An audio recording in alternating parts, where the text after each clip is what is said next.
Hey there. My name is Kaylee, and at 28, I was deeply immersed in my career at a bustling company where I worked as an office employee. This swirl of relationships and romance was far from my busy life, but as they say, life has its surprises. It was at a casual get-together with my friends where I first met Mike. He was a friend of a friend, and from the moment he entered, there was something about him that caught my attention. He was confident, almost too much, but it was his persistent attention towards me that was both flattering and a little overwhelming. "Hey, I'm Mike," he said, extending his hand with a smile that seemed practiced but charming. "Kylie," I replied, shaking his hand. "Nice to meet you." As the evening went on, Mike made it a point to engage me in conversation. He was interesting, I'll give him that, but what really stood out was his persistence. "So, Kylie, would you like to go out for dinner sometime?" he asked, a glint of eagerness in his eyes. I hesitated, not used to such directness. "I'm not sure. I'm quite busy with work, you know." "Come on, it'll be fun. I promise I'm a great dinner companion," he persisted, his smile unwavering.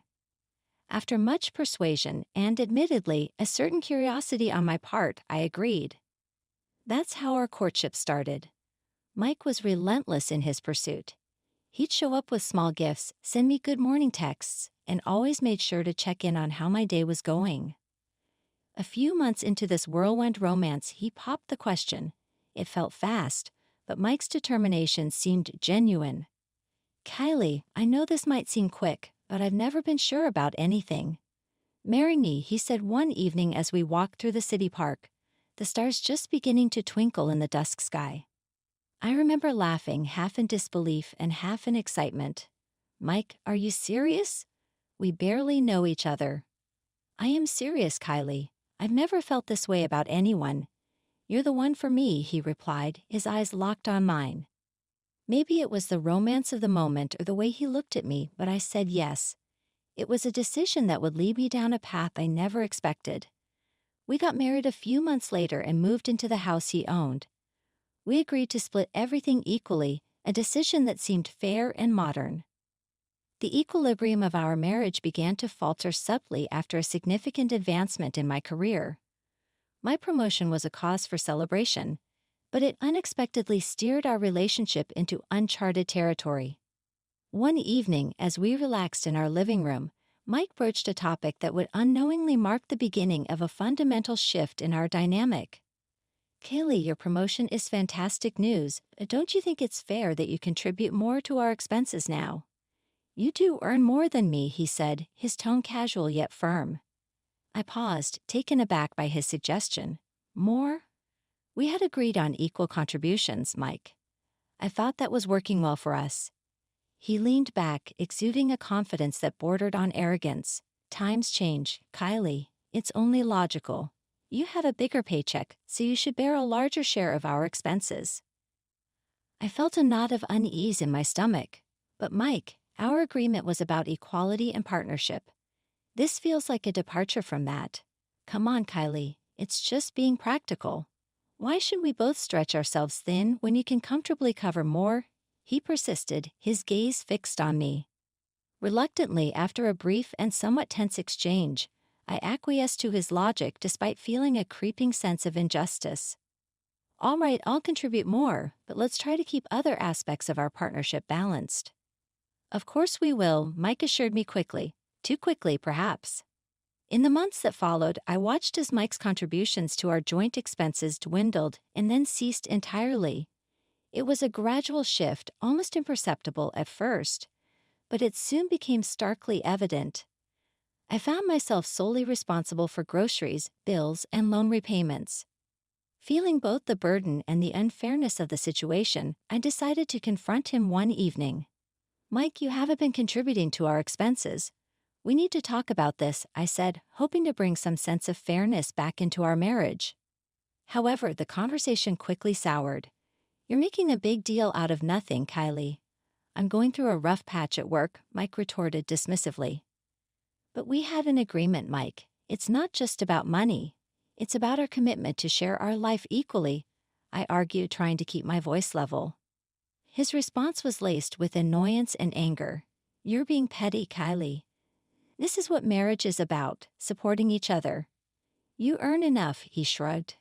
For both of us, the discussion ended with Mike storming out, leaving me alone with my thoughts and a growing sense of isolation. When he returned days later, he acted as if the disagreement had never happened.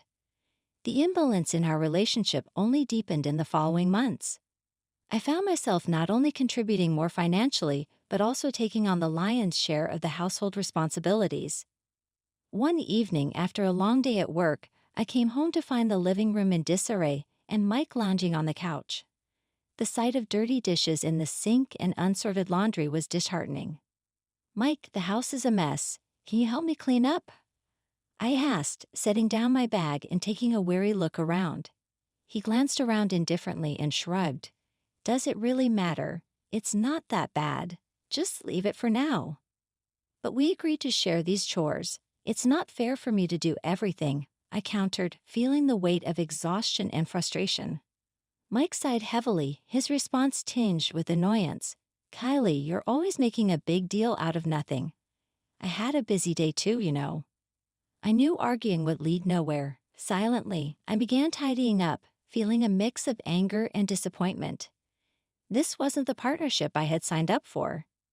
The next blow came a few weeks later when Mike casually dropped another bombshell during dinner. "Kylie, I've been thinking. You're doing so well with your job and all. I decided to cut down my hours at work. I've switched to part-time." I almost choked on my food. Part-time? But why? "We need 2 incomes, Mike." He shrugged, seemingly unconcerned. "You're earning enough for both of us. Besides, I deserve some time to relax and pursue my hobbies." I couldn't believe what I was hearing. "Mike, that's not how it works. We have bills, a mortgage. We can't rely on just my income." "Why not? You're doing great financially." "I think it's only fair that I get to enjoy some leisure time," he said, taking another bite of his food as if we were discussing something trivial. I sat there stunned. The imbalance had reached a new level. Not only was I contributing more financially and doing all the housework, but now I was also expected to be the primary breadwinner while he pursued leisure. It was too much. Feeling both defeated and outraged, I tried to reason with him one more time. "Mike, this isn't fair to me. We're supposed to be partners, supporting each other, not one person carrying all the weight." Mike looked at me, his expression one of indifference. "Kylie, you're just overreacting as usual. This is for the best. You'll see." But I didn't see. As the days turned into weeks and then months, I found myself working harder than ever, both at my job and at home. Mike's contributions had all but ceased. He spent his days pursuing hobbies or lounging around while I struggled to keep everything afloat. For several weeks, I had been grappling with the new reality of our marriage. Mike's decision to work part-time, leaving the bulk of our financial responsibilities on my shoulders, was a hard pill to swallow. But what came next was even more disheartening and threw our relationship into further turmoil. It started with small inconsistencies in our finances that I couldn't quite place. Then one day a colleague of Mike's casually mentioned seeing him at the local arcade frequently, playing slot machines. I was stunned. That evening, I confronted him. "Mike, I heard you've been spending your afternoons at the arcade playing slots. Is this where all your salary is going?" I asked, the frustration evident in my voice. Mike, caught off guard, scoffed. "So what if I play a few games? It's my money and I can spend it how I like." "But we're struggling to keep up with our expenses because of your part-time job, and now this." I couldn't hide my disbelief and anger. He rolled his eyes. "Oh, come on, Kylie. It's just a bit of fun. I don't see why you're making such a big deal out of it." "A big deal, Mike. This is serious. You're gambling away your earnings while I'm working overtime to make ends meet," I exclaimed, feeling a mix of anger and desperation. Mike's expression turned cold. "I don't need a lecture from you. It's not like I'm blowing thousands. Just drop it, Kylie." But I couldn't just drop it. The next few days were tense, and then, following another argument about his gambling, Mike stormed out. He returned a few days later, drunk and unapologetic. Seeing him in such a state broke my heart, but it also strengthened my resolve to address the issue. "Mike, this has to stop. I think you need help. There are therapists who specialize in gambling addiction. Please, let's consider it, I pleaded, hoping to reach out to him. His reaction was harsh and dismissive. Therapy? For what? I don't have a problem, Kylie, and I definitely don't need you trying to fix me. But Mike, I'm just worried about you, about us. We can't go on like this, I said, my voice tinged with worry. He sneered. Worried? No, you just want to control me like everything else. I don't need your help or anyone else's. His words stung, and I realized that the man I once knew, the one I had built a life with, was slipping away, lost in a cycle of denial and destructive behavior. I stood there, watching him walk away from me, feeling a profound sense of helplessness and despair. The turmoil at home was only one part of my growing list of troubles. At work, things had taken a drastic turn for the worse with the arrival of a new boss, Mr. Henderson. His management style was authoritarian to the point of being despotic, a stark contrast to the supportive environment I had grown accustomed to. One particularly grueling day, Mr. Henderson called me into his office. The room felt cold and uninviting, much like his demeanor. Callie, your performance lately has been subpar. I need you to step it up, he began, not even bothering with a greeting. I was taken aback. I'm sorry, Mr. Henderson, but I've been managing my tasks as best as I can under the circumstances. He leaned forward, his gaze sharp. Excuses won't cut it. I expect more from my team. You'll need to start working overtime to meet your targets. And remember, there are penalties for underperformance. The threat hung heavily in the air. I felt a surge of frustration and injustice. That seems a bit harsh. The workload has increased significantly, and I've been doing my best to keep up, Mr. Henderson. This is not a negotiation, Kylie. It's an expectation. If you can't meet it, perhaps this job isn't for you. I left his office feeling deflated and overwhelmed. The pressure at work was becoming unbearable, compounded by the stress I was facing at home with Mike. It felt like I was caught in a relentless storm with no respite in sight. And then Mr. Thompson sat down at my desk.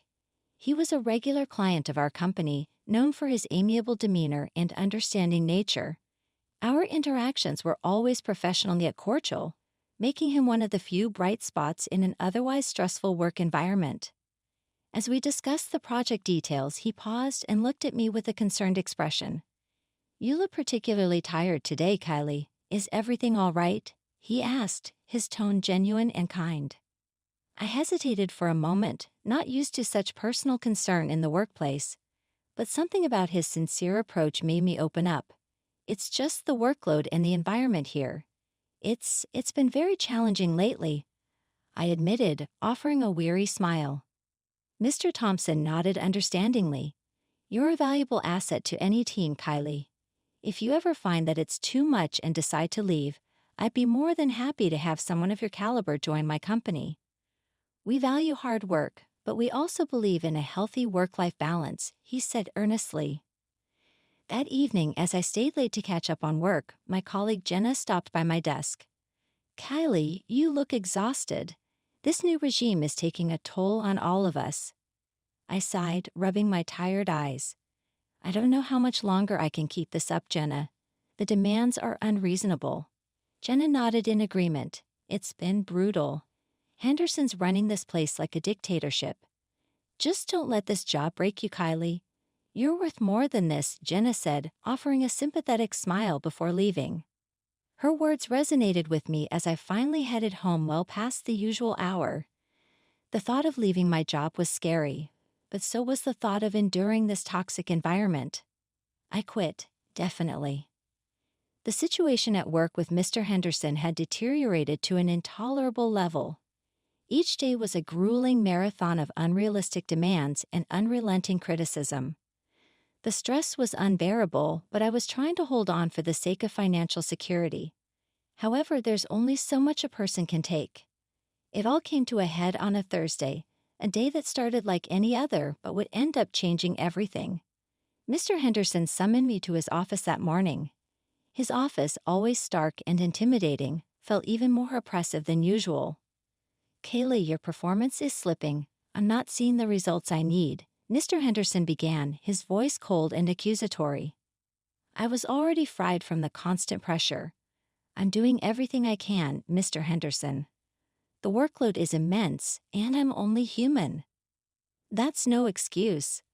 I expect better from you. You need to put in extra hours. No more excuses, or there will be consequences, he threatened, his eyes boring into mine. I felt a surge of frustration mixed with desperation. Extra hours? I'm already stretched thin. The demands you're putting on us are unreasonable. He leaned forward, a menacing look on his face. This is a business, Kelly, not a charity. You do what needs to be done, or you can find employment elsewhere. The unfairness of his words, the blatant disregard for my well-being, it all became too much. My frustration boiled over into a resolve I didn't know I had. That's it. I can't do this anymore. I quit. I announced, my voice steady yet loud, a stark contrast to the quivering feeling inside. Mr. Henderson's face turned a shade of red I hadn't seen before. Quit? Fine. Leave. We don't need weak links here. I walked out of his office, and in that moment, despite the fear of uncertainty, I felt a weight lift off my shoulders. The relief, however, was short-lived. Returning home early, I found Mike in his usual spot on the couch. His surprise at seeing me so early quickly turned to concern when he saw my expression. What happened, Kylie? Why are you home so early? He asked, sitting up. I threw my bag down, the events of the day pouring out of me. I quit my job, Mike. I couldn't take it anymore. Mr. Henderson was impossible. Mike's concern quickly morphed into anger. You quit? Just like that? What about our bills, our expenses? How could you be so irresponsible? I was stunned by his lack of empathy. I expected some support, Mike. The job was killing me. I thought you, of all people, would understand. He stood up, his anger palpable. Support? You expect me to support us both now? You put us in a financial mess. The argument escalated quickly, with Mike's frustration boiling over into a demand I never saw coming. He retrieved a folder from the desk and slammed it on the coffee table. Here, sign these. I can't be with someone who can't hold down a job, he said, pushing the divorce papers toward me. I looked at the papers and at him, my heart sinking. Divorce? You want a divorce over this? Yes, I do. You've just proven you can't be relied upon. Sign them, Kylie, he demanded. Feeling a complex mix of anger, sadness, and disbelief, I numbly took the pen and signed the papers. My marriage was ending just like that. Now get out, he said coldly once I had signed. I packed a few belongings and left the house. As I closed the door behind me, I felt an overwhelming sense of loss, but also a flicker of hope. I was leaving behind a job and a marriage that had become suffocating. Sitting alone in the modest hotel room with the last remnants of my former life packed in a suitcase, I realized that I was at a crossroads. The weight of my failed marriage and the collapse of my career loomed over me. But within that chaos, there was a glimmer of opportunity, a chance to start anew. The next morning, as I sipped a solitary cup of coffee, my phone buzzed. It was Jenna, my former colleague and friend. Hey, Kylie, I heard about what happened. Are you okay? Jenna's voice was filled with concern. I sighed, staring out of the hotel window. I'm okay, Jenna, just trying to figure out my next move. Maybe this is a blessing in disguise. A fresh start, she said, trying to be encouraging. Her words resonated with me. Maybe you're right. I just need to find a new job, something less stressful. That's the spirit, and hey, I might have something for you. Remember Mr. Thompson, that client we both liked? He asked about you yesterday. After the call, I felt a renewed sense of purpose. I spent the day updating my resume and reflecting on what I truly wanted for my career. The following week, I met with Mr. Thompson. He greeted me warmly, his office a stark contrast to the cold environment I had left. Kelly, I need someone with your expertise. The role is challenging but much less stressful than your last job, I promise, he said with a chuckle. We discussed the details and everything about the job felt right, the responsibilities, the work environment, the balance promised. By the end of our meeting, I had a new job, one that seemed like the perfect step forward. That night in my hotel room, I called my mom to update her on everything. She had been worried about me since the divorce. "Mom, I got a new job, and it's a good one," I said, a smile in my voice. "Oh, Kylie, that's wonderful news. I'm so proud of you," she replied, her voice filled with relief and happiness. We talked for a long time, and her words of encouragement and love bolstered my spirits further. I went to bed that night with a sense of peace I hadn't felt in a long time. 3 months into my new job, life was gradually looking up. It was during this time of personal growth that I received an unexpected call from Mike, my ex-husband, which only underscored how much had changed. The phone rang early on a Saturday morning. Mike's frantic and desperate voice filled the line. "Kylie, you have to come back. I'm struggling here. The bills, the debts, it's all too much," he pleaded, his voice a mix of panic and despair. I held the phone, feeling a complex mix of emotions. "Mike, we're divorced. You made your decision. I've moved on," I responded, my voice firm yet calm. He continued to implore, "But I need you, Kylie. Everything's falling apart. I'm drowning in debts, and I've lost so much money." His words no longer had the power they once might have. "I'm sorry, Mike, but you have to manage on your own. I have my own life now," I said, ending the call with a sense of finality. After hanging up, I felt a reaffirmation of my newfound independence. Mike, who had once discarded me, now realized my value, but it was too late. Later that week, a conversation with Liz, a mutual friend, shed more light on Mike's situation. "It's bad, Kylie. He's lost a ton of money. He's working 2 jobs now, but he keeps getting fired because of his drinking and gambling," she revealed. The news, while saddening, didn't surprise me. Mike had chosen his path, and now he was facing the consequences of his choices. It was a stark contrast to the stability and success I was experiencing. That same week, Mr. Thompson, my boss, called me into his office. He handed me an envelope. "Kylie, you've exceeded our expectations. This is a bonus for your hard work," he said, his smile genuine. I was touched and grateful. "Thank you so much, Mr. Thompson. I really appreciate this," I replied, feeling valued and recognized. Leaving his office, I felt a deep sense of satisfaction and achievement. My decision to leave a toxic job and a failing marriage was paying off in ways I had never imagined. As I walked home that day, past the familiar streets and faces, I realized how much my life had changed for the better. I had found a career that rewarded me and built a life of